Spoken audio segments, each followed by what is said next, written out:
They moved my monitor. That was the first sign. No conversation about workflow adjustments, no email, not even a sticky note. Just one ordinary Tuesday morning, I walked into the office and found my dual screen setup replaced with a single dusty flat panel that looked like someone rescued it from a thrift store bargain bin. The kind of screen that flickered when you breathed too close to it. The kind of screen that dared you to complain so someone could pretend you were being dramatic. I stood there staring at it, blinking slowly, letting the message sink in. They had not removed a chair or changed my title.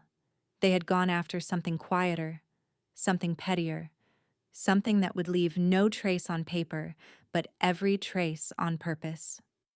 I could still hear the metallic squeak the old mount made when I adjusted my monitors.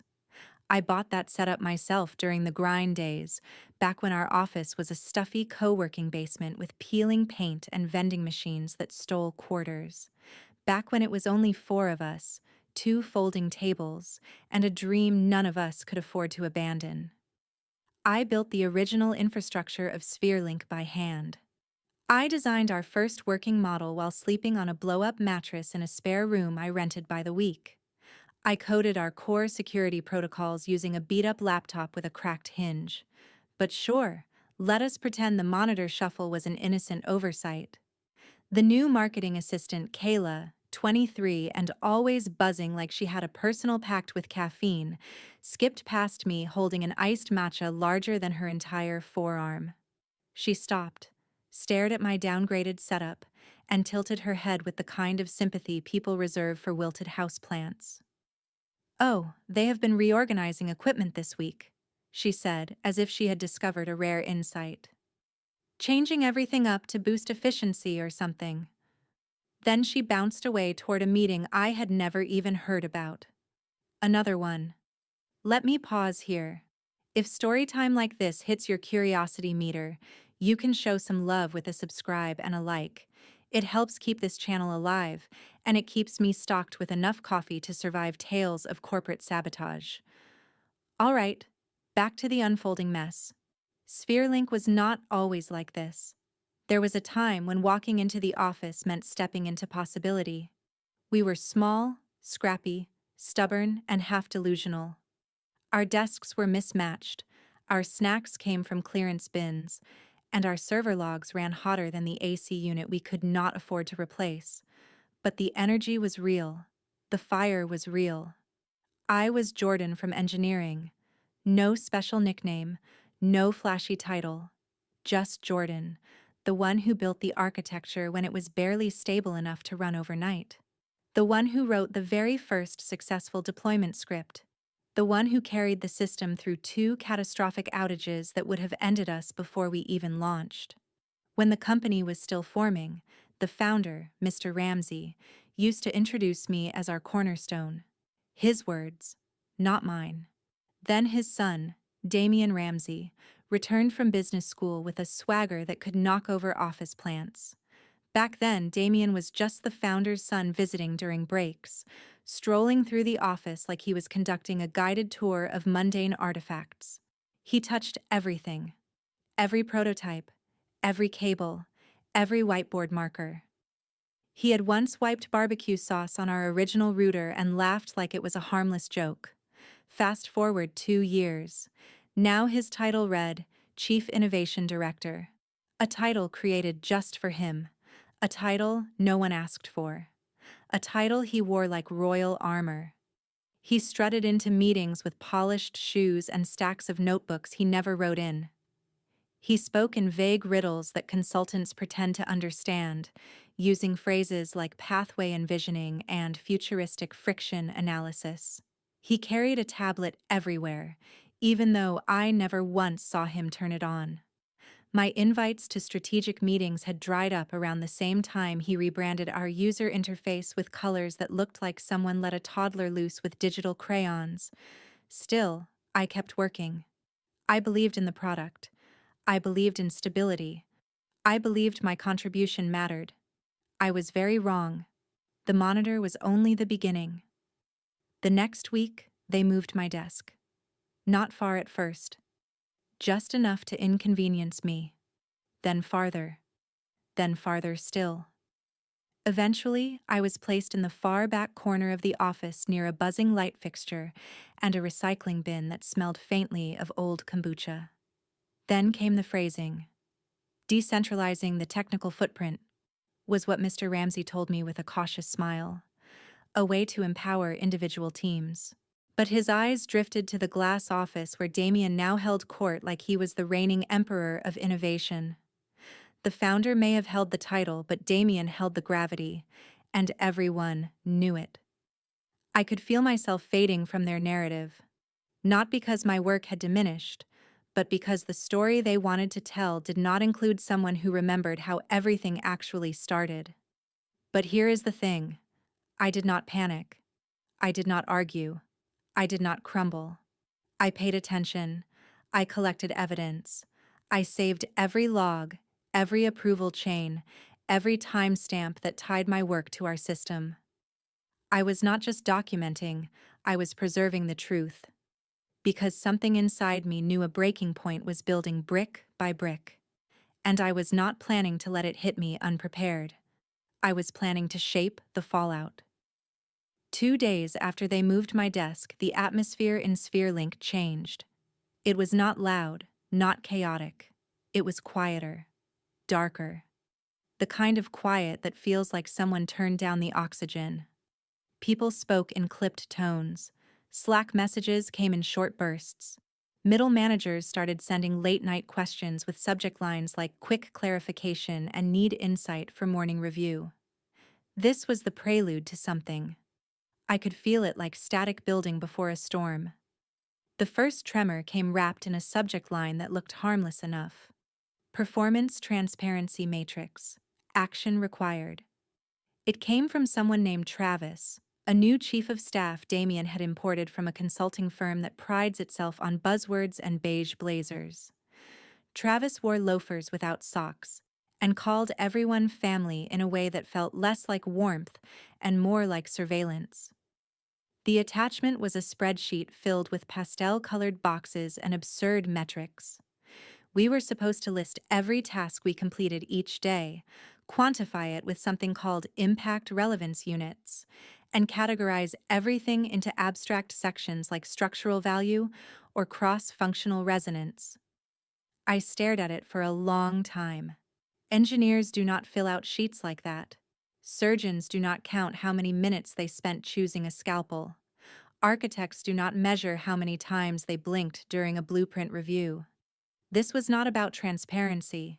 This was preparation. Someone was preparing to justify something unpleasant. 10 minutes later, Travis sent a Slack message to the entire engineering group. Let us embrace radical clarity, team. If the work is essential, the numbers will speak for themselves. That sentence told me everything I needed to know. This was not a matrix. It was a weapon. They had done something similar to our quality assurance team last year. A month later, half of them were gone, their desks cleared out before lunchtime, cardboard boxes stacked like tombstones. But I filled out the sheet. Dry, detached, and boring on purpose. Nothing poetic, nothing vulnerable, just the facts. Behind the scenes, though, I was building something far more important. My own audit. SphereLink had always relied on my technical memory. That was both their strength and their oversight. Every feature, every deployment, every architectural decision carried my imprint. Git logs never lie. Repository history never disappears. Code commits never forget. I downloaded everything. I cross-referenced version histories with meeting notes. I printed architectural diagrams with my signature from year one, back when we were nothing but stubborn hope and a rented router. I built folders within folders, backups of backups, secure drives, encrypted archives, 3 copies on 3 separate mediums, all labeled with the caution of someone who has survived enough storms to know that preparation is its own kind of power. Then things escalated. On Wednesday morning, I discovered our DevOps lead, Andre, sitting silently at his desk with a blank expression. His entire tool access had been revoked overnight, credentials wiped, permissions removed. It happened without warning. Andre was the calmest person I had ever worked with, steady as bedrock. Now he looked like someone had carved the foundation out from under his feet. They folded DevOps into product, he whispered, as of sunrise. I blinked, unprepared for that absurdity. Product. The team that once asked if a server could be turned off and on again from the cloud without a power source. The team that still argued about whether dark mode counted as a performance feature. Andre stared down at his useless keyboard. He looked like a musician whose instrument had been confiscated. Later that afternoon, a senior mobile developer rushed into the break room with a trembling voice. She had been reassigned to someone under Damien who did not know the difference between native code and a push notification template. It was happening everywhere. Quiet removals, silent reassignments. The founder, Mr. Ramsey, had stopped coming in altogether. He attended meetings through glitchy video calls with his camera off, voice weary and unsure. The man who once carried this company like a lifeline now felt more like a distant relative, caught in a storm without an umbrella. Damien, however, seemed energized by the chaos. He floated through the office wearing tailored jackets and cologne that arrived 10 minutes before he did. He stopped by desks only to say vague nonsense like, "We are transitioning from a build mindset to a brand mindset. The future demands adaptability." He spoke like a motivational poster trying to sound profound. His presence made people's shoulders stiffen, mine included. The worst blow came on Friday. I opened the shared system planning folder and saw a 40-page proposal for a new security module. A module I had designed, a module I had pitched, a module I had prototyped in my own time because I believed in its necessity. Only now the document listed, Lead Creator, Kayla Barnes Supporting Team, Innovation Division. My name was nowhere, not in the notes, not in the references, not in the diagrams. My commit history had been scrubbed from the file. Someone had copied my work, removed me from it, and uploaded this rewritten version as if reality itself could be overwritten with a new document header. I clicked on Document History. There it was. My original notes, my sketches, my timeline, my initials tucked deep in the comments like stubborn fingerprints. And then, 3 days ago, the entire document had been duplicated, stripped, and repackaged by someone logged in as Damien. I stared at the screen until the words blurred. Not because I was shocked, because I felt something shift inside me. Something firm, something permanent. There are moments in life that do not explode, but crystallize. This was one of them. I saved a copy. I downloaded the history trail. I stored the evidence carefully. Then I closed the document, closed my eyes, and felt that crystallization steady itself. They were not simply underestimating me, they were erasing me. And when people decide to erase you, they forget one important truth. Those who know the foundation can also bring down the tower. And I had just begun preparing the first blueprint. Monday arrived with a thick heaviness in the air, the kind of morning where the lights seem dimmer and the hallway feels too narrow. I walked into SphereLink with purpose, but also with a quiet awareness that a new shift was underway. Something had changed over the weekend, and not in a good way. I discovered the change as soon as I logged into my workstation. A pop-up appeared on my screen. Access denied. Your permissions have been adjusted. Please contact Innovation Leadership for clarification. Innovation Leadership. Not engineering, not security, not development. Innovation. Damien. I tried another directory. Same response. Another system. Same message. My administrative rights, which I had held since the company was just a name scribbled on a whiteboard, were stripped without warning. Someone had gone into the core of my systems and locked me out. I leaned back in my chair and felt a quiet burn spread beneath my ribs. This was not clumsy oversight. This was intentional. Then I heard them. Footsteps outside the engineering pit. Confident. Rhythmic. Damien. He stopped beside my desk with the kind of smug calmness that only comes from someone who believes luck is permanent. "Good morning, Jordan," he said, smiling like a politician greeting a camera crew. I said nothing. He folded his arms and continued. "We have been reviewing system ownership. We realize that too much of our infrastructure depends on one person. That is not scalable. You understand." I tilted my head slightly. "You removed my permissions." "We redistributed access," he corrected. "SphereLink is evolving, and we must evolve with it." I watched him carefully. "Did Travis approve this?" "Travis recommended it," Damien replied. "Leadership signed off." Leadership. Code for one person. The founder had not been a decision-maker for months. Damien gave me a pat on the shoulder that felt more like a shove wrapped in velvet.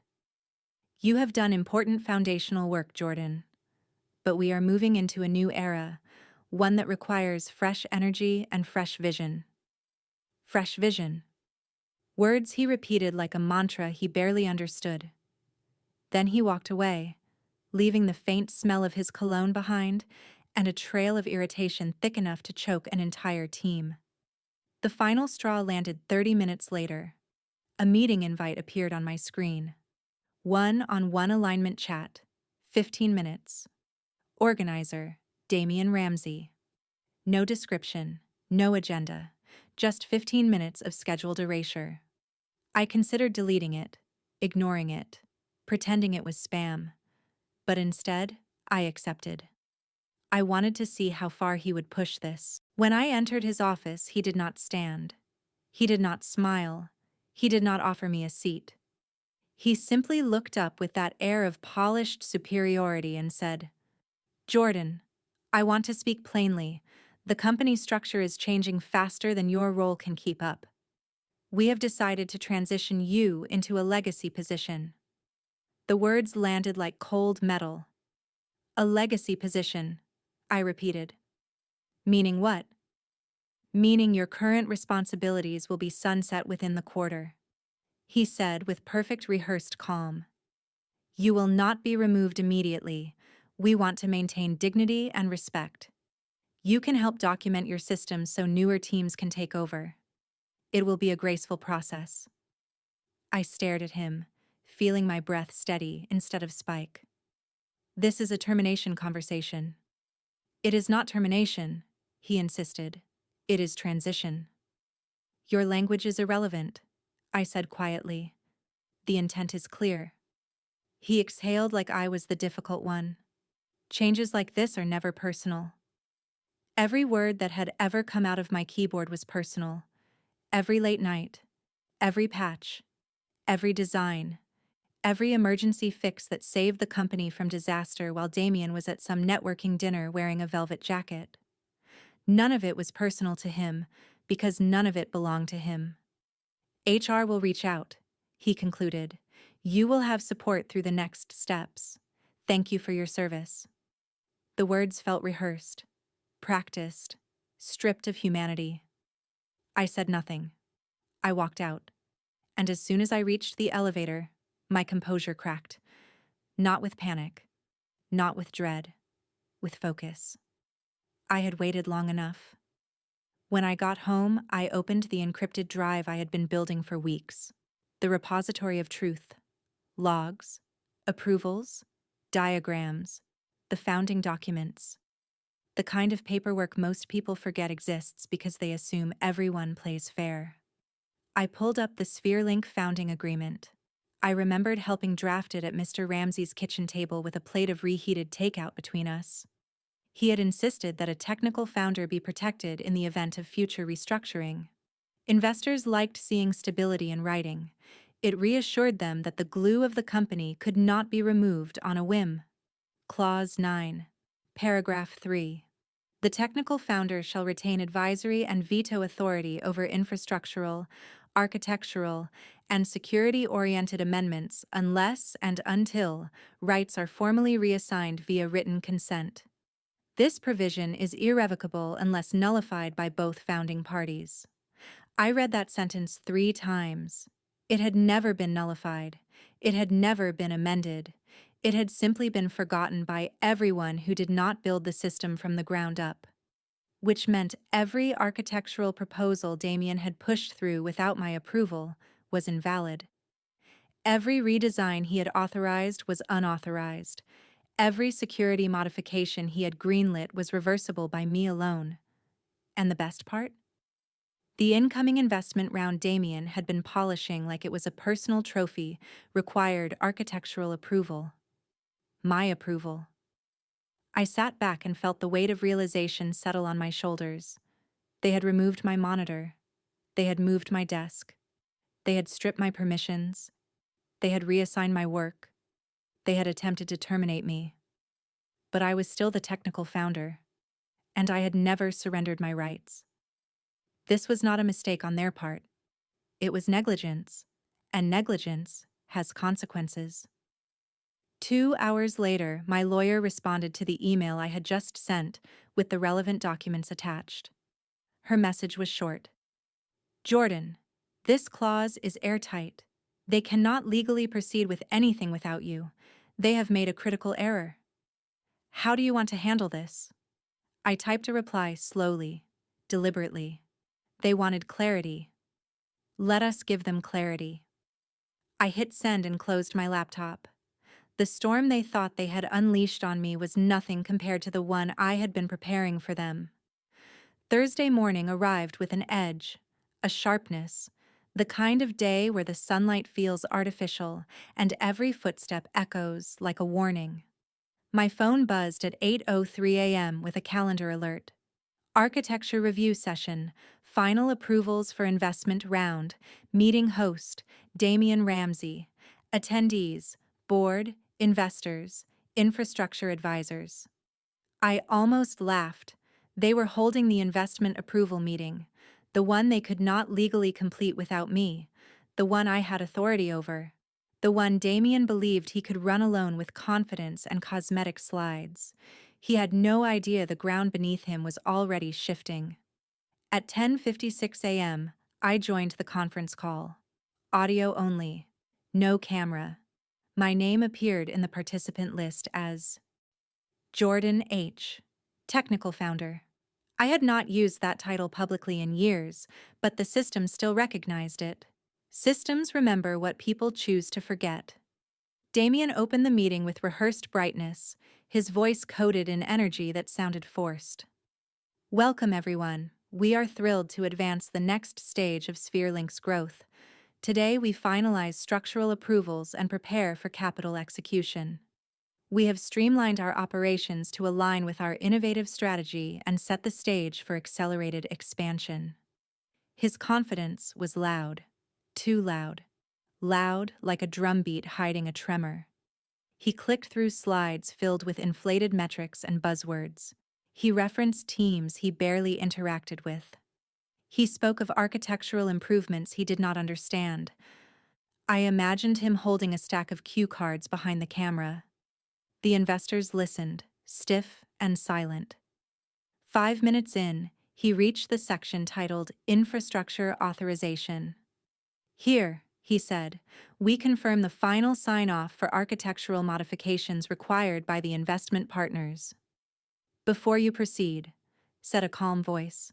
It belonged to Ms. Reynolds, one of our longest-standing investors. Sharp mind, sharp memory.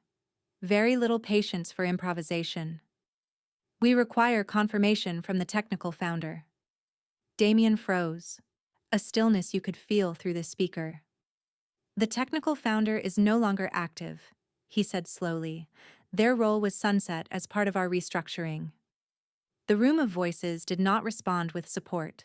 They responded with tension. Ms. Reynolds leaned forward, her tone cool.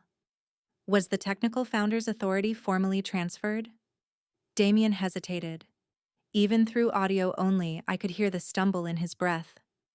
The role was redefined.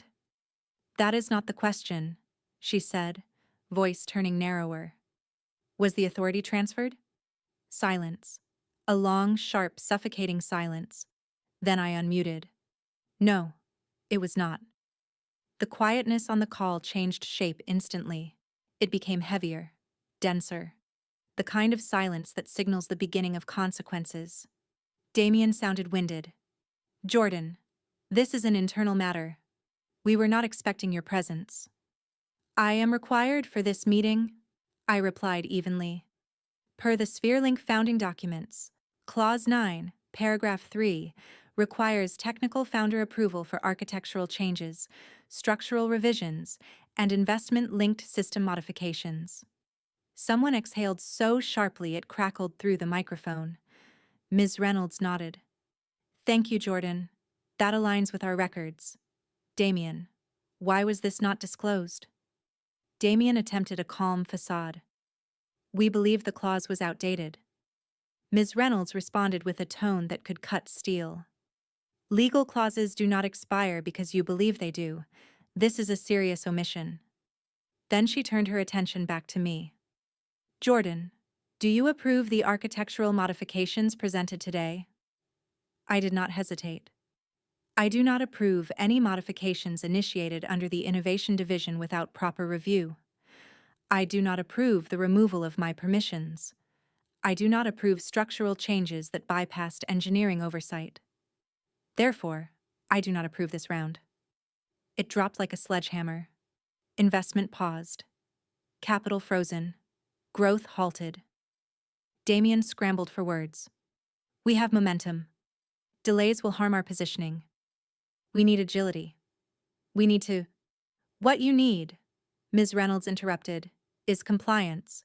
Until the technical founder approves the architecture, nothing moves forward. Other investors murmured in grim agreement. Damien tried again. Jordan is biased due to the restructuring. This is emotional obstruction. I cut him off. Facts are not emotional. Rights are not optional. The founder, Mr. Ramsey, finally unmuted. His voice sounded tired, heavy, years older than it had last year. Jordan, he began quietly, there must be some path forward. We want you to know your history here matters deeply. Perhaps we can discuss revised terms, a collaborative transition. Something fair. Fair. That word almost made me laugh. I kept my voice steady. I am open to conversation, but I will not approve anything today. The meeting ended abruptly after that. Not with resolution, but with the kind of fracture that leaves dust in the air long after the walls shift. By evening, a flood of messages arrived in my inbox. Some from lawyers, some from investors, some from employees who had sensed the quiet chaos but finally seen the source of it. At 7:14 p.m., another email came in. From Mr. Ramsey. Subject: Request for immediate discussion. He wrote 3 paragraphs of nervous politeness, apologies embedded between phrases like misunderstanding and misplaced assumptions. He requested a meeting first thing Friday morning. He said the board was reviewing everything. He ended with, "Your perspective is valuable, and we would like to find a path forward that acknowledges your importance to SphereLink." I closed the email and let the dissonance settle. They had dismissed me. They had erased me. They had replaced me. They had undermined me. They had tried to bury me. And now they wanted a conversation. The next morning, I arrived at SphereLink early. The office was quiet, almost haunting. People avoided eye contact. Screens dimmed as I walked by. Whispers trailed down hallways like startled leaves. The conference room held the founder, 2 board members, and Travis looking like he had aged 5 years overnight. Damien was there too, wearing a forced expression of calm that could not hide the panic behind his eyes. Mr. Ramsey spoke first. Jordan, thank you for coming. We made mistakes. Mistakes. A gentle word for calculated actions, he continued. The board has suspended the Innovation Division pending review. Damien is temporarily relieved of architectural decision authority. Damien snapped toward him. Temporarily. Mr. Ramsey lifted a hand to silence him. Then he turned to me. We would like to discuss reinstating your full permissions and offering you strategic authority during the transition period. I paused. Let the moment breathe. Let them sit in the weight of their own decisions. My role was not simply technical, I said finally. It was foundational, and your leadership ignored that until it affected the investment you wanted. No one argued. Mr. Ramsey nodded slowly. What do you require in order to approve the investment round? It was a question coded in humility, necessity, and truth. I answered with unshakable clarity. Damien has no place in architectural leadership. My rights must be reaffirmed in writing. Oversight must shift, and any attempt at erasure must be undone publicly. Silence. Then the founder nodded. We will make the changes. And I sat back knowing this was not revenge. This was restoration. Restoration through paper. Through truth. Through a clause they buried and I remembered. Spherelink had tried to remove me from the story, but the foundation is not optional. Not when you built it brick by brick. The decision came down on a Tuesday afternoon, delivered through a formal memo wrapped in the kind of neutral tone companies use when they are trying to steady a ship that has already taken on water. Effective immediately, the Innovation Division is dissolved. Authority over architectural and system-level decisions will return to the technical founder, Jordan Harris. All unauthorized changes enacted within the last quarter are under review. Temporary leadership oversight will be structured by the board. It was the kind of announcement that rearranged the internal map of a company in a single page. I read the memo twice, then set my phone down and exhaled slowly. Spherelink had been spinning out of control under the illusion of versatility. Now the center had snapped back to where it belonged. But the fallout was immediate. Slack lit up within minutes. Entire channels went silent. Others erupted in anxious whispers. Is Damien really out? Does this mean the investment round is dead? Who is leading product now? Why is Jordan in the announcement? Should we update our resumes? People always ask the wrong questions. They were not asking how this happened. They were asking how much it would affect their proximity to power. Halfway through the flurry, a private message came in. From Andre. Message. Finally. About time. Another from a young back-end developer. We all knew something was off. Thank you for not letting them bury the truth. Not gratitude exactly. More like relief. A deep exhale that felt shared across the engineering floor. 2 hours later, the board requested another meeting. This time, it was not hosted by Damien or his entourage. It was led by Ms. Reynolds, who now carried the weight of someone pulling a company back onto the rails. We gathered in the large conference room. Mr. Ramsey sat at one end with an expression that blended shame and exhaustion. Travis looked pale, staring into a notebook he was not writing in. 2 junior executives hovered near the wall like they wished they could disappear into the paint. Then Damien entered. He did not swagger. He did not smirk. He did not greet anyone. He walked in stiffly, jaw clenched, eyes sharp with resentment. He took a seat at the far corner of the table without speaking. Ms. Reynolds wasted no time. We have reviewed the documentation, she said. The removal of Jordan from architectural leadership violated the founding agreement, created legal exposure, destabilized product direction, and jeopardized the upcoming funding round.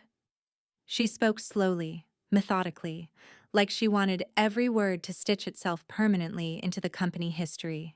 Therefore, she continued, the board has made the following decisions. Damien straightened, hands clasping the table edge like he was preparing to argue. First, she said, Jordan Harris is reinstated as technical founder with full authority, effective immediately.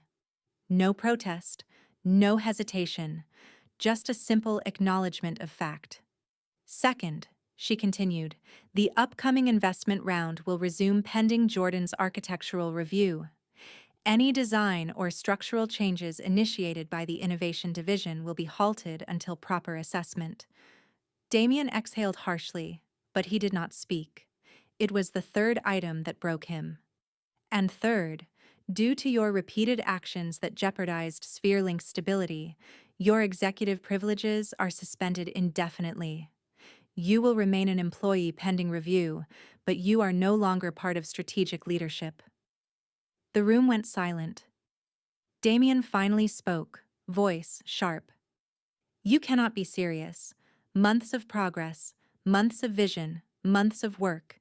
You are throwing it away because Jordan wants revenge. I met his eyes calmly. This is not revenge, it is accountability. He scoffed, a bitter sound. You hid behind outdated documents. No, I said. I protected the company from reckless decisions. You tried to erase the foundation. You forgot the foundation holds the structure. He opened his mouth again, but Ms. Reynolds raised her hand. This discussion is complete. After the meeting, people scattered. Some returned to their desks with relief. Others gathered in small groups, whispering like witnesses leaving a courtroom. I stayed behind. Mr. Ramsey approached me slowly. His eyes were softer than they had been in months. Jordan, he said quietly, I owe you an apology. He looked 10 years older, 10 years heavier. When I stepped back, I believed the company needed stronger voices, he said. But I handed the reins to the wrong person. I see that now. His sincerity did not erase the months of neglect, but it acknowledged reality, and sometimes acknowledgement is its own kind of healing. I appreciate the apology, I said evenly, but Spherelink needs stability. Real stability. Not titles, not theatrics, actual direction. He nodded. Then help me build it back, together. The offer settled between us like a truce. Later that evening, I returned to my workstation. My full permissions had been restored. Every directory, every repository, every tool. The system felt familiar again, like coming home after a long stretch of being locked outside your own house. I opened the architectural review folder. Hours passed as I combed through changes, flagged inconsistencies, and drafted the version of the system Spherelink should have had instead of what it became under decorative leadership. By midnight, the updated architectural plan was ready. It was precise, efficient, stable. Everything the company had lost under Damien. The next morning, I presented it to the board and investors. They reviewed it in silence. When I finished, Ms. Reynolds closed her folder. This is the clarity we were missing, she said. Thank you, Jordan. Within a week, the investment round was approved. Funding resumed. The company stabilized visibly, like the ground finally stopped shaking. Across the office, people started to breathe again. And oddly enough, so did I. Spherelink had nearly erased me. But erasure does not work when someone has receipts. It does not work when the truth is written into the foundation. It does not work when the person you underestimate is the person who built the system you stand on. 2 Fridays later, a small package appeared on my desk. No note, no sender listed. Just a simple replacement monitor mount identical to the one I originally purchased. The good one. The one they removed in the beginning. I smiled. Not because I needed it, but because I understood exactly what it represented. A reminder, a symbol, a finish line. Spherelink would move forward, and I would move forward too. Not with bitterness, not with revenge, but with power grounded in truth. At 5 o'clock, I packed my bag, turned off my screen, and walked toward the elevator. As the doors closed, I looked back at the office one last time. Not with anger, with ownership. Because they tried to rewrite the story. But in the end, the story was always mine.